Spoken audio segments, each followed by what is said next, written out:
Hey, how you doing? So, status update, sit rep, situation report, whatever you want to call it. Full disclosure or disclaimer, whatever. I'm not an attorney. I'm a self-represented litigant, not by choice. I'd rather have an attorney so I could just focus on work. Unfortunately, that's not the case yet. I've been working on that, and so I've been having to do this up against a seasoned professional attorney as just a parent, a father.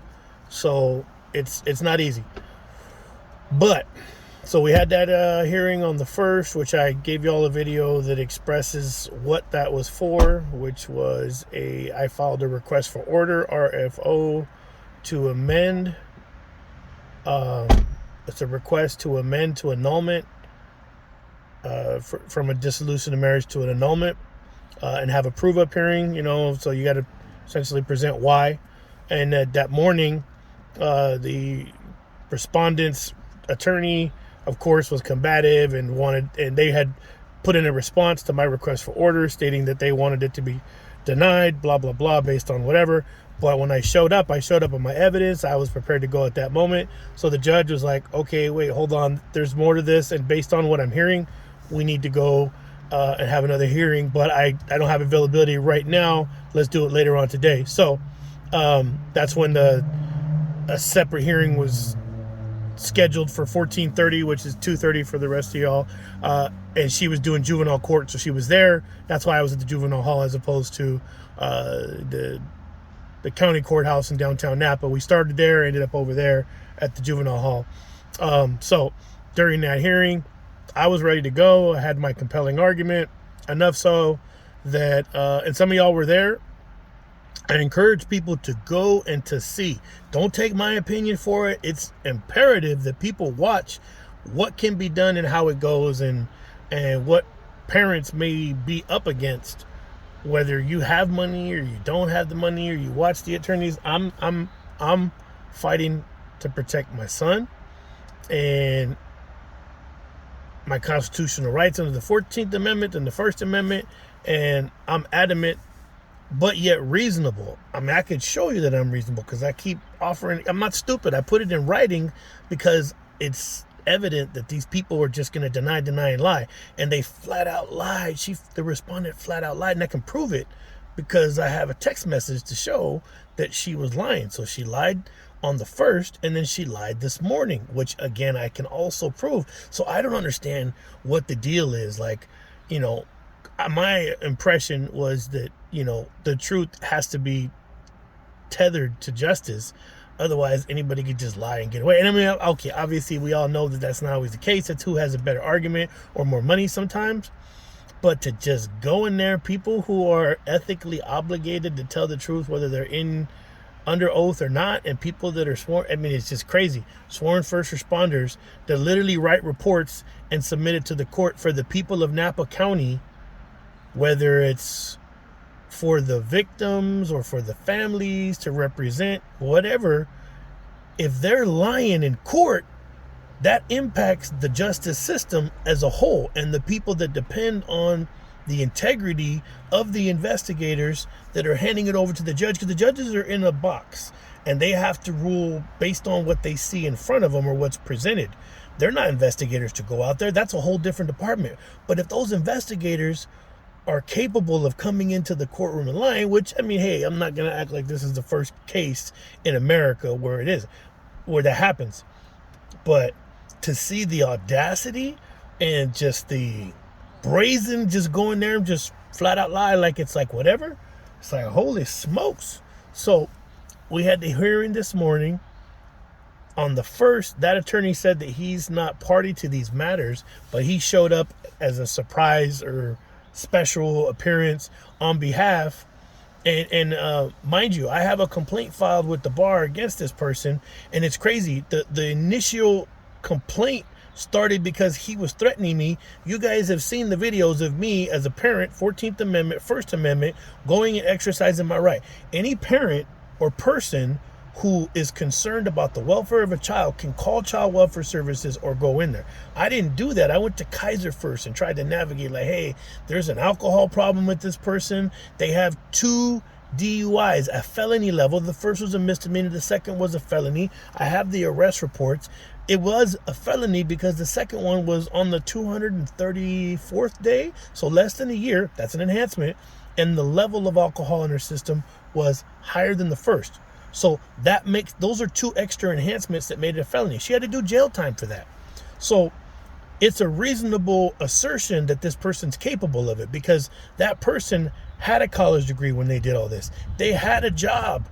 They had a job as a case manager in at a halfway house, which tethers into the whole bigamy thing and the previous video that I put there. Because at one point in court, it was presented that the thermometer, or the measuring stick for alcoholism, is whether you work or not, or if you're capable of working. And I was taken aback by that, because she had a college degree and a good job when she had these other DUIs.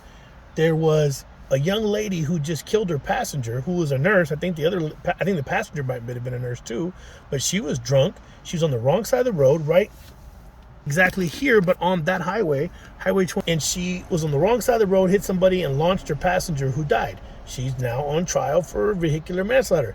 She had a job. So when I hear the measuring stick is whether you have a job, that kind of was like, oh man, I don't know. So when I went to Kaiser and asked for help, because if you don't know, Kaiser has a lot of programs to help, not just people who have problems, but the people that love those people and may be unable to step up and set your boundaries and all that. So there's codependent, enabler groups, there's people who have problems, and I'll admit I've gone through my own gambit of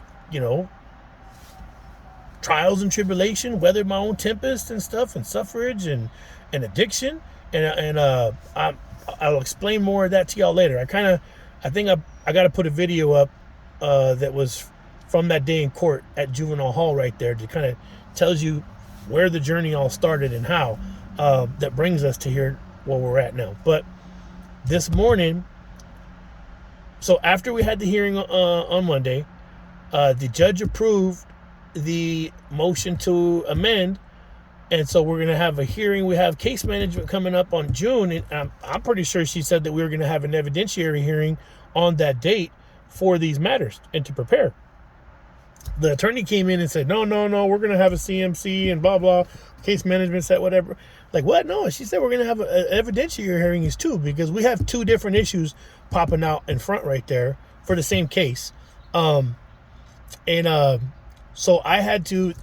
I was notified on the 26th that she had court by this attorney, not by her. And then he says he's not party to it, but yet he sent me the information for this, for her trying to file for an annulment with this guy, trying to say that he committed bigamy against her. Keep in mind, they filed under a confidential marriage. If you file for confidential marriage, you have to assert under penalty of perjury here in the state of California that you're married to this person. You're living, cohabitating. Now, he was incarcerated, but they were living together at the time, and then him shot himself on accident from what, for what she claims. But the newspaper article just says that he was shot. So, I don't know. Did she shoot him? Did he shoot himself? I don't know. But she called 911, and they were both subsequently arrested for the narcotic sales and the guns and everything. And the arrest report is pretty friggin' clear. And she pled guilty to a lesser charge, but still a charge. And you get a deferred, not adjudicated sentence, but there's some kind of the terminology. I don't want to say it right now until I have it like word for word verbatim, so nobody comes and laterally attacks me and say I'm saying it wrong. So whatever, the deferred judgment, I think. And so what that is you plead guilty.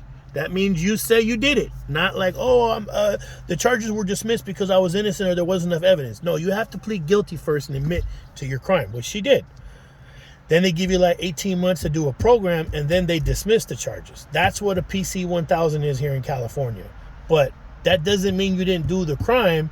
It just means they gave you a chance.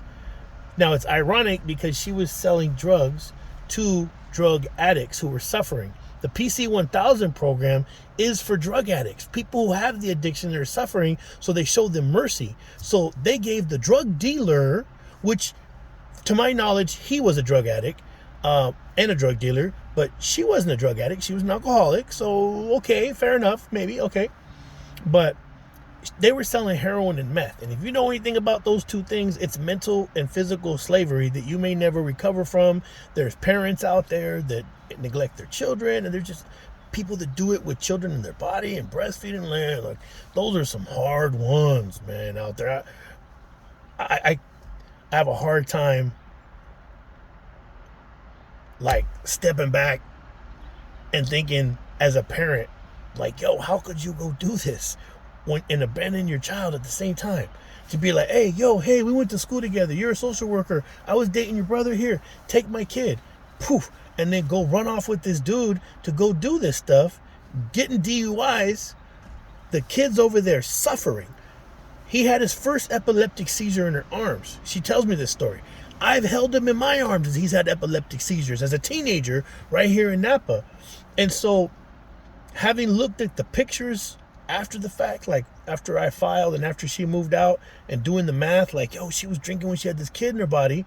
Then I started doing the math on the medical part, and that could have caused him to have this medical condition.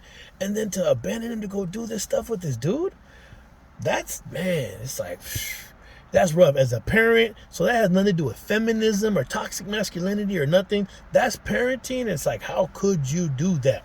And then try to justify it. And when that social worker said, hey, I need to get medical care for your kid because he has epilepsy, and I got that in writing, so I need guardianship, they went and paid for an attorney to make this happen, and she said no. Selfishly, she said no, while she's out there running and gunning and doing this stuff with this dude, you know, doing wild, crazy stuff. I'm not going to sit there and elaborate on it. I'll let the reports and the newspaper articles speak for themselves. But so this morning, people, I'm going to post it on here the day I proposed. I flew her up here. She was in San Diego trying to get her son back, so she couldn't leave. I was in Sonoma. I met her. She would come up after work and come see me and everything. And man, I loved her. She was the wonderful attributes of this person. As crazy as that's going to sound, as like, I don't know what the hell happened before, and then it was wonderful, and then whatever. And there's still this wonderfulness in there that somehow is combined with all this toxicity, and now just like, whoa, I don't know. But she couldn't move, so I uprooted myself from Sonoma and moved to San Diego to be at her side and fought side by side with her, you know. But it's like, dang, as a step back, I'm like, damn, geez, man, she did some horrible shit. And so I went down there and I stopped in Lancaster. Okay, so flew her up here, picked her up in a limo at SFO, went to Sonoma, got a U-Haul truck, packed up all my stuff, and then we drove to San Diego. And I had it already set up in Lancaster to get on one knee and propose to her. And I did, and she said yes. We continued on to San Diego. And not long thereafter, she was pregnant. This morning, she came into court and said that I forced her to marry me because she was pregnant. Now, when I met her, she was with somebody else I know. She was with him before it wasn't working out. And then we hooked up, right? Not long after we hooked up, she found out that she was pregnant by dude. I told her I would stay by her side and help her raise a kid, that I had that much love and respect for her. And it's her choice, but I got her back. She made her own decision. She made her choice.